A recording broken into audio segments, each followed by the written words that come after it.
these guys are just weird. That's who they are. So, but we're not afraid of weird people. Olá, bem-vindos a um episódio extra de O Mundo a Seus Pés, o podcast da secção internacional do Expresso. E estamos a gravar na terça-feira, 6 de agosto de 2024, o dia em que Kamala Harris anunciou com quem vai às eleições de novembro próximo. Trata-se de Tim Walz, até agora governador do Minnesota, e doravante candidato a vice-presidente dos Estados Unidos da América. Ana França, minha camarada do Expresso, e eu próprio vamos falar um pouco sobre o que significa esta escolha.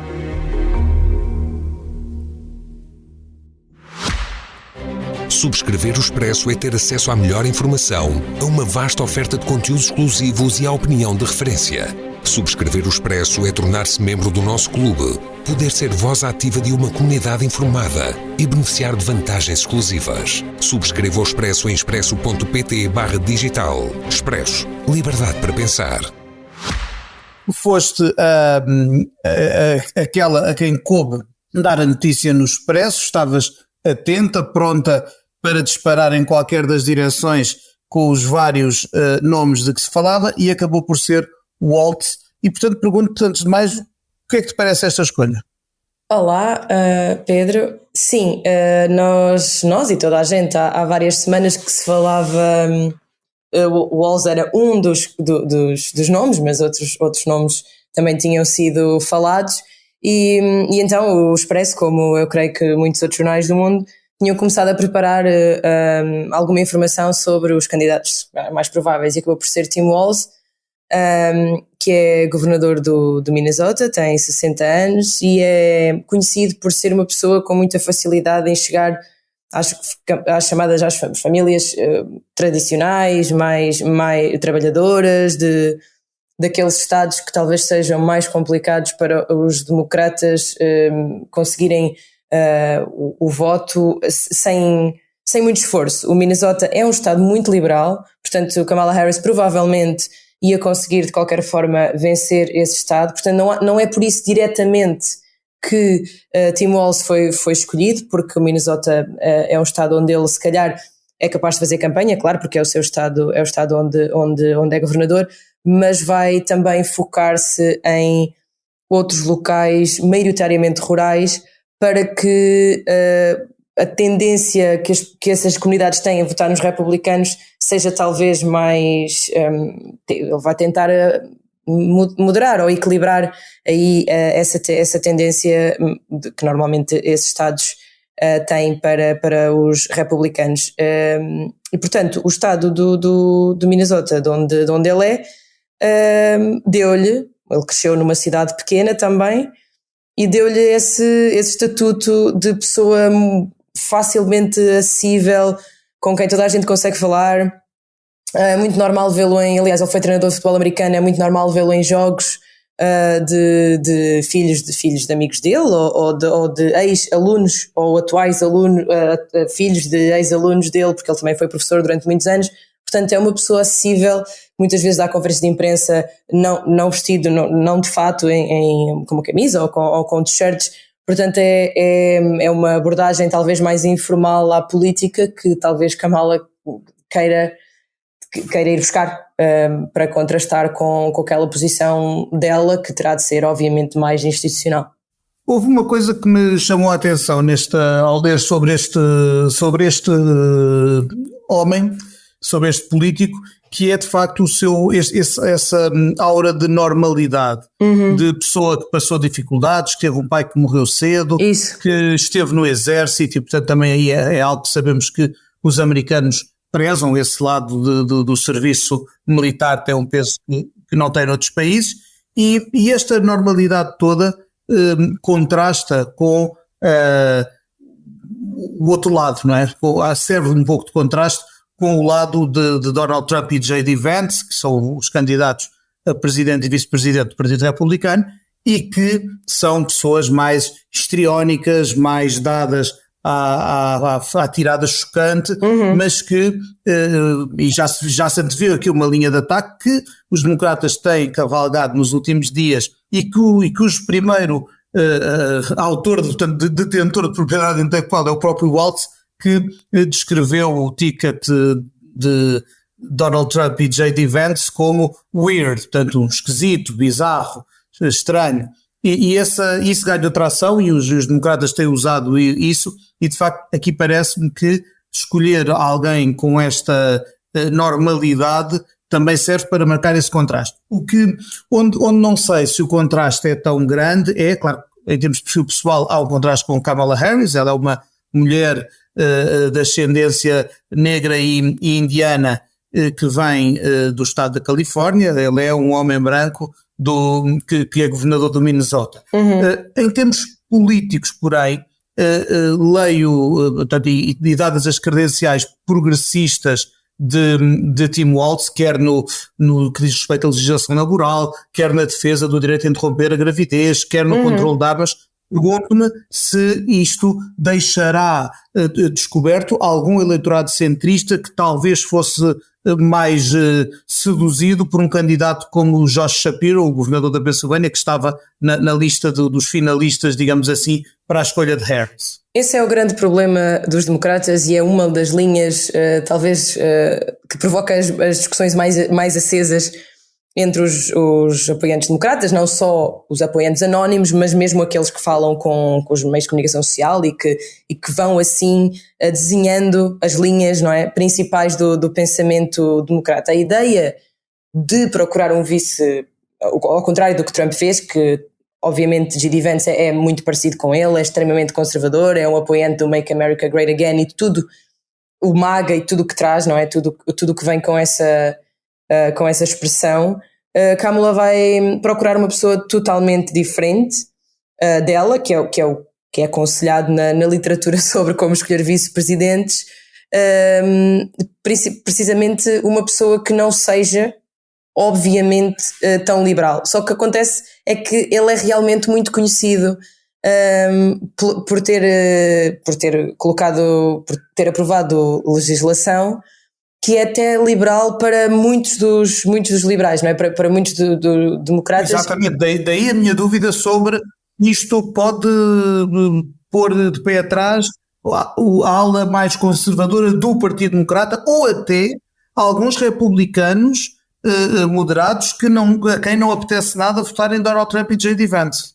Sim, por exemplo, a questão das armas, que Tim Walz ele modificou o seu próprio pensamento ao longo do tempo e tem sido elogiado pelos mais progressistas por causa disso, mas ao mesmo tempo criticado também pela ala mais moderada do Partido Democrata e pelos republicanos. Ele era uma pessoa que chegou a receber dinheiro da National Rifle Association, a famosíssima associação de portadores e defensores do porte de arma, e que depois acabou por doar esse dinheiro e aprovar algumas medidas de restrição de compra de armas no Estado, e acho que ele tinha um rating A, não é? Que era um amigo da National Rifle Association e passou para um rating F depois de ter aprovado essas medidas, que podem não ser exatamente o que os democratas mais moderados concordam, e mesmo que concordem podem não achar que isso é bom para a campanha, porque há muitos democratas que consideram que as campanhas são para ganhar e não necessariamente para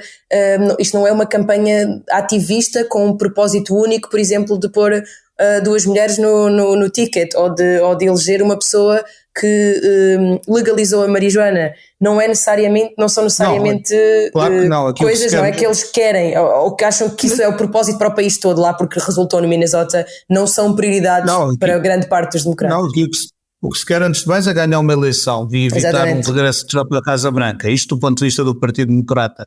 E aí ele é muito mais progressista do que Shapiro, por exemplo, e outros nomes que tinham sido avançados. É exatamente isso que me fazia aquela dúvida, porque se calhar essas credenciais progressistas já estavam cobertas pela própria Kamala Harris. Agora, o que me parece ser um ponto a favor de Tim Walz, e que ele próprio frisou num tweet com que agradeceu a honra de ter sido convidado por Kamala Harris, é a ideia também de realismo e pragmatismo. Ele diz que a vice-presidente Harris está a indicar, portanto, a mostrar como se faz a política do possível. Isto é engraçado, e até diz, lembra-me o primeiro dia de escola, Portanto, isto é também isto fala para aquela proximidade com o cidadão Sim, sim. que Tim Walz tem. Ele não vem de um background privilegiado, ele não vem, portanto, ele é realmente muito parecido com o eleitorado que quer convencer. E aqui ao dizer também, ao prometer também uma política do possível, se calhar tempera os receios de quem achar que é um progressista radical ou que é alguém que vai fazer coisas muito utópicas ou muito ideológicas e concentra-se no que tem sido também a sua prioridade enquanto governador, que são muitos assuntos, aquilo que em inglês chamam os bread and butter issues, os assuntos do cotidiano, da preocupação de pôr pão na mesa, de haver uma escola para os filhos, de haver um hospital que nos atende quando precisamos, portanto, esses assuntos que são muito mais do cotidiano e muito menos, se calhar, muito menos propensos a declarações grandiosas. Sim, ou identitárias, por exemplo, com o que Donald Trump se apresenta com Sim. a narrativa muito apocalíptica, não é? Do escolhido, ou do eleito, ou da pessoa que vai salvar a América para sempre.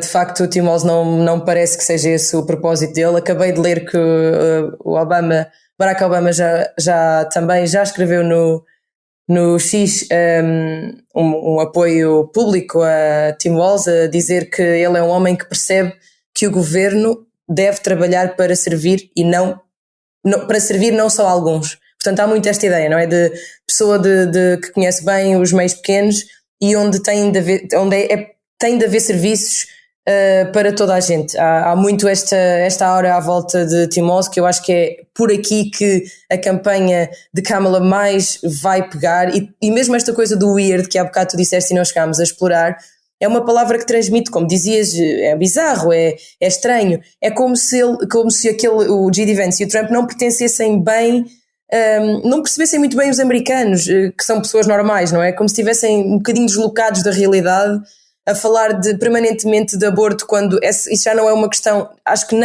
já nem para os republicanos, só para uma ala realmente muito conservadora, é que isso é uma questão que deve ser modificada, focadas em coisas muito extremistas, na questão de Kamala talvez não ser negra, e são coisas que já são muito específicas e que Tim Walz acha que não são as preocupações principais dos Estados Unidos. E ele recentemente deu uma entrevista muito interessante ao Ezra Klein, em que a simplicidade do discurso dele é realmente um traço e que imediatamente o distingue e que prende as pessoas, porque ele diz coisas muito simples, mas que não são de todo, não são ideias simplistas. E ele, por exemplo, fala da ideia do Trump e do Vance em dar cupons de ajuda às famílias para poderem colocar os filhos em escolas privadas.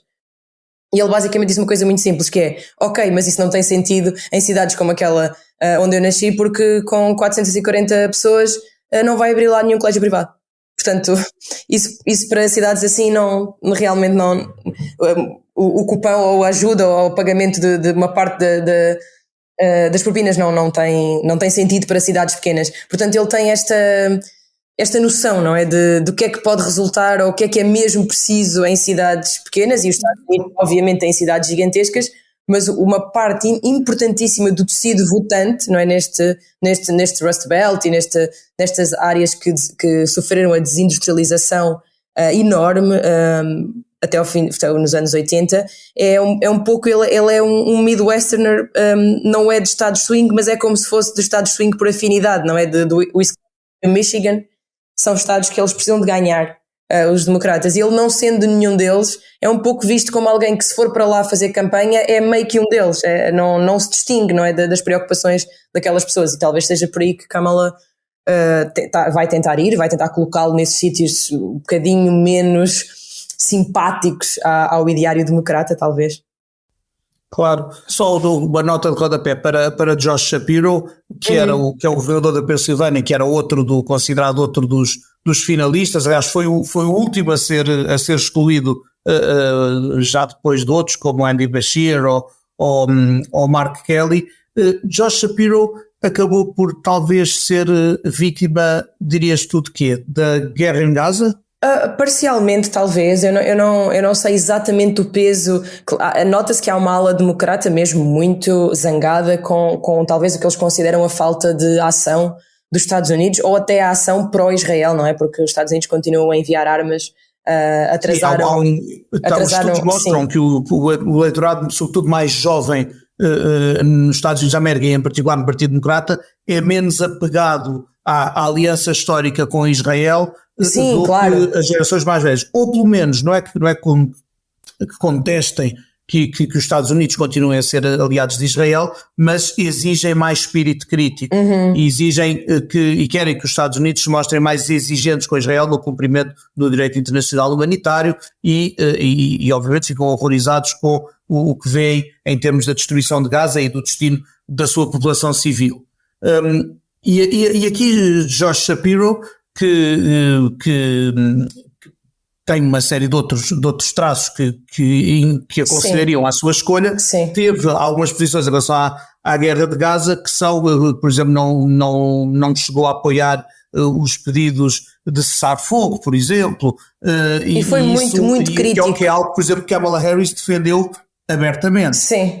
E portanto, se calhar pode ter havido aí algum receio de que isso afastasse algum eleitorado mais jovem. Porque ele foi muito crítico também dos protestos nas universidades, que considerou antissemitas e fez uma analogia entre talvez a ala talvez mais extremista dos protestos pró-Palestina com o Ku Klux Klan, ou seja, do ponto de vista racista contra os judeus, não é?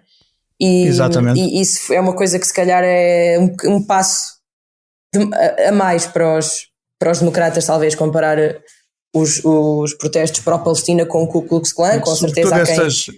Essas comparações não são, não é? Essas comparações hiperbólicas geralmente não ajudam ninguém. Historicamente isso não é...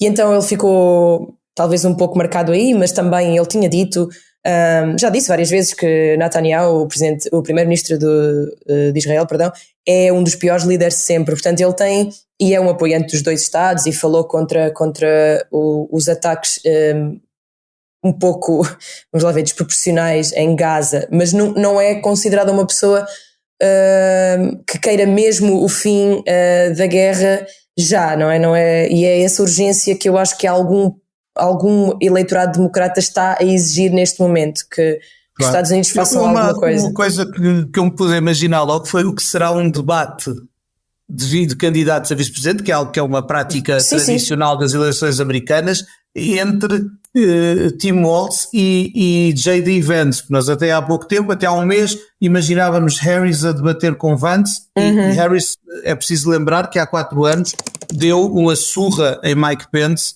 no debate entre os vice-presidentes. É engraçado que Kamala Harris, a quem o debate das primárias democratas de 2020 correu muitíssimo mal e acabou com a candidatura dela às primárias, acabou depois como vice-presidente por ter um excelente debate contra Mike Pence e que terá ajudado também, obviamente, à vitória de Joe Biden nas eleições. Agora, Kamala Harris saltou para outro nível, há de debater. Em princípio, também há aí uma data de gigajogas sobre a organização do debate. Mas é muito provável que venha a haver um debate público entre Kamala Harris e Donald Trump, e por outro lado, Tim Walz provavelmente também terá a ocasião de debater com J.D. Vance. Consegues imaginar um debate entre estes dois? Não sei mesmo, acho que eles são mesmo muito diferentes e Walz, que tem feito tem-se mostrado desde o princípio, apoiou Harris desde o primeiro momento e tem escolhido uma linha de ataque que nem é tanto, é também a Trump, mas é muito a J.D. Vance, não é? Porque ele obviamente sabe que se fosse escolhido para vice-presidente teria de debater com ele. Eu não sei como é que é possível eles debaterem, porque, por exemplo, Walz já nos anos 90 ele já fazia parte de associações de promoção do entendimento entre pessoas homossexuais e o resto da comunidade escolar, quando nem sequer o Partido Democrata era abertamente pró-casamento ou algo assim. Portanto, ele é uma pessoa muito diferente do J.D. Vance e há coisas que ficam muito óbvias se uma pessoa ler o pensamento de J.D. Vance no famoso livro dele, não é? Sobre o facto de ele ter crescido num ambiente bastante complicado, que obviamente também pode trazer alguns benefícios eleitorais se ele decidir falar disso, mas eu acho que o Walz ia sempre focar naquilo que distingue, ou que pelo menos é o que tem parecido mais grave ou mais criticável em J.D. Vance, que é ele parece bastante, ou tem-se mostrado pouco compreensivo com as escolhas das mulheres, vamos dizer assim, para não dizer total misógino, que é o que muita gente lhe tem chamado, não é? Que, como se as pessoas que não têm filhos ou que fizessem outras escolhas na vida, que nem sempre são escolhas, claro, há pessoas que simplesmente não podem tê-los, isso os tornasse de alguma forma menos investidos no futuro da América, não é? Menos preocupados com o futuro da América. E eu acho que decididamente, tendo Walz instituído na Constituição do Minnesota o direito ao aborto, com certeza essa será uma linha de ataque primordial, de certeza. Outra será o liberalismo, acho eu, o neoliberalismo económico associado a Trump, que é tudo privado, e a saúde e tudo isso, e Kamala Harris tem falado muito da necessidade de manter a saúde mais ou menos acessível aos norte-americanos. Portanto, ele vai escolher provavelmente uma coisa mais de valores e depois apostar o resto naquilo que Kamala talvez não tenha, que é essa tal coisa da economia e das ajudas aos agricultores e das preocupações com a política verde, que também é muito importante ali naquela zona, e que ele se calhar vai tentar explicar, nós não vamos fazer coisas tão rápido, ou vamos ter calma, vamos ouvir-vos. Portanto, eu acho que vai ser por aí, vai focar-se na parte de valores, um ou dois temas, e depois atacar Vance naquilo que ele provavelmente não consegue, até pela idade e por não viver nesses estados, não conseguirá explicar ou batalhar tão bem nesse cenário mais económico e rural. Muito bem. Eu acho que estamos a chegar ao fim do nosso tempo. Só te pergunto, achas que esta escolha torna uma vitória de Kamala Harris mais ou menos provável no final? Ou seja, ela está hoje mais perto ou menos da vitória do que estava ontem, ou igual, eventualmente? Não há muita, acho que não há assim muita bibliografia que sobre a grande influência de um vice-presidente, não é? Não acho que normalmente não muda assim muito. Eu acho que a escolha é boa naquele sentido que nós falámos este episódio todo, na verdade, que é a normalidade, que ele estás com ele e a facilidade de chegar a vários públicos, onde se calhar uma mulher californiana super liberal, negra, não seria tão ouvida ou não seria tão fácil. Acho que isso é um ponto positivo.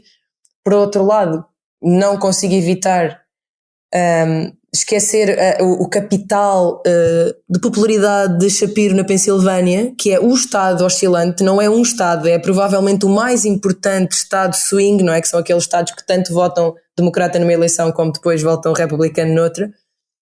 Shapiro é extremamente popular no estado da Pensilvânia, mais popular que Harris, e também ele até é popular entre os republicanos, não muito, 35% de aprovação, mas é ótimo para um democrata.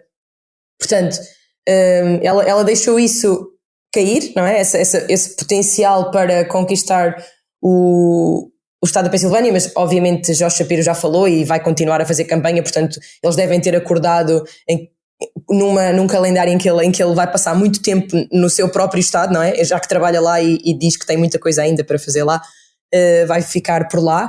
E no geral eu acho que sim, talvez esta escolha tenha conseguido chegar a públicos que Kamala, por vários motivos, até por uma questão de agenda, se calhar não teria possibilidade de chegar e até de entender os próprios dossiês que para estas pessoas são os mais importantes, e que talvez não seja propriamente aquilo em que ela se focou na sua vice-presidência, que foram mais coisa, um pouco também política internacional, que não é de todo uma prioridade para muitas partes da América. Há coisas, como dizias, um bocadinho mais bread and butter.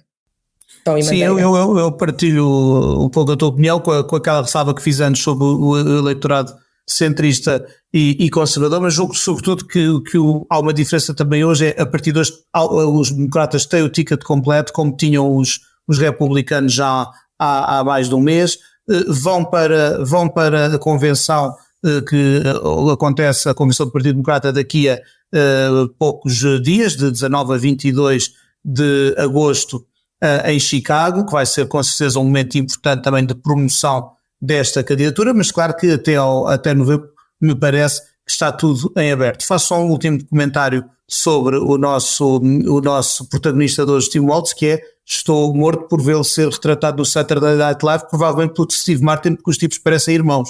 É verdade, é impressionante, são muito parecidos.